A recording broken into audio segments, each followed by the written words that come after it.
तर दरम्यान नितेश राणेंच्या कार्यकर्त्यांनी काल रात्रीपासून मुंबईत धुडगूस घातला। गोव्याला जाणाऱ्या गाड्यांची त्यांनी नासधूस केली। या गुंडगिरीचा निषेध करतानाच नितेश राणेंकडून नुकसान भरपाई घ्यावी अशी तिखट प्रतिक्रिया राष्ट्रवादीने व्यक्त केली आहे। पुत्र भावा आईचा गुंडा तीही लोकी लावी झेंडा या संत तुकारामांच्या अभंगाचा शब्दशः अर्थ उद्योगमंत्री नारायण राणे यांचे धाकटे सुपुत्र नितेश राणे यांनी घेतलेला दिसतो। त्यामुळेच गेल्या काही वर्षात नितेश राणे आणि वाद हे समानार्थी शब्द बनले। अमेरिकेतून MBAची पदवी संपादन केल्यानंतर नारायण राणेंचं वोट धरून नितेश राणे आणि त्यांचे ज्येष्ठ बंधू डॉक्टर निलेश राणे यांनी राजकारणात प्रवेश केला। युवकांचे प्रश्न, बेरोजगारी, आरोग्य सेवा, नागरी सुविधांशी संबंधित प्रश्नांची सोडवणूक करण्यासाठी नितेश राणेंनी स्वाभिमान संघटना नावाची संघटनाही स्थापन केली।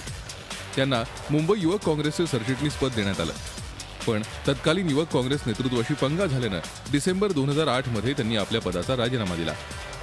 2010 मध्ये नितेश राणे एकदम प्रकाश झोतात आले ते पाणी टँकर माफियांच्या विरोधात त्यांनी सुरू केलेल्या आंदोलनामुळे।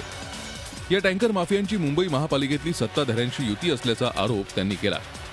ऑक्टोबर 2011 मध्ये नितेश राणेंनी परळच्या कामगार मैदानात भव्य असा रोजगार मेळावा घेऊन तब्बल 25,000 बेरोजगार युवकांना नोकऱ्या मिळवून दिल्या। त्यांच्या या कामगिरीची दखल गिनीज वर्ल्ड रेकॉर्डवाल्यांनी घेतली। त्याशिवाय मराठी नाट्य आणि सिने उद्योगाशी संबंधित लोकांच्या अडीअडचणी सोडवण्यासाठी त्यांनी महाराष्ट्र कलानिधी नावाचा अभिनव उपक्रम सुरू केला। पण एकीकडे चांगली कामं करताना नितेश राणे वादाच्या भोवऱ्यातही सापडले। 2009 मध्ये अवधूत गुप्तेंच्या झेंडा चित्रपटातील सदा मालवणकर नावाची व्यक्तिरेखा ही नारायण राणेंवर बेतलेली आहे असा आक्षेप घेत त्यांनी चित्रपट प्रदर्शन रोखून धरलं। अखेर सदा मालवणकरचं सदा पानवलकर असं नामांतर झालं आणि त्यानंतर झेंडा रिलीज झाला। चिंटू शेख नावाच्या कार्यकर्त्यावर केलेल्या कथित गोळीबार प्रकरणामुळे नितेश राणेंची पुरेपूर बदनामी झाली। अगदी मुंबई उच्च न्यायालयात आणि CBI पर्यंत हा वाद पोहोचला। अखेर चिंटू शेख आणि नितेश यांच्यात मांडवली होऊन हा वाद संपला। आपल्या युवा साप्ताहिकातून शिवसेना नेतृत्वावर आगपाखड करण्याची एकही संधी त्यांनी दवडली नाही। एकदा स्वतःच्या ट्विटर अकाउंटवरून वादग्रस्त विधानं करून नितेशनी प्रत्येक वेळी वादाला फोडणी दिली। नरेंद्र मोदींची स्तुती करणाऱ्या गुजराती लोकांनी गुजरातमध्ये चालते व्हा अशा आशयाचं ट्विट त्यांनी ऑगस्ट 2013 मध्ये केलं। त्यावरून काँग्रेस पक्षाची गोची झाल्यानं उद्योगमंत्री नारायण राणे यांना सारवासारव करावी लागली।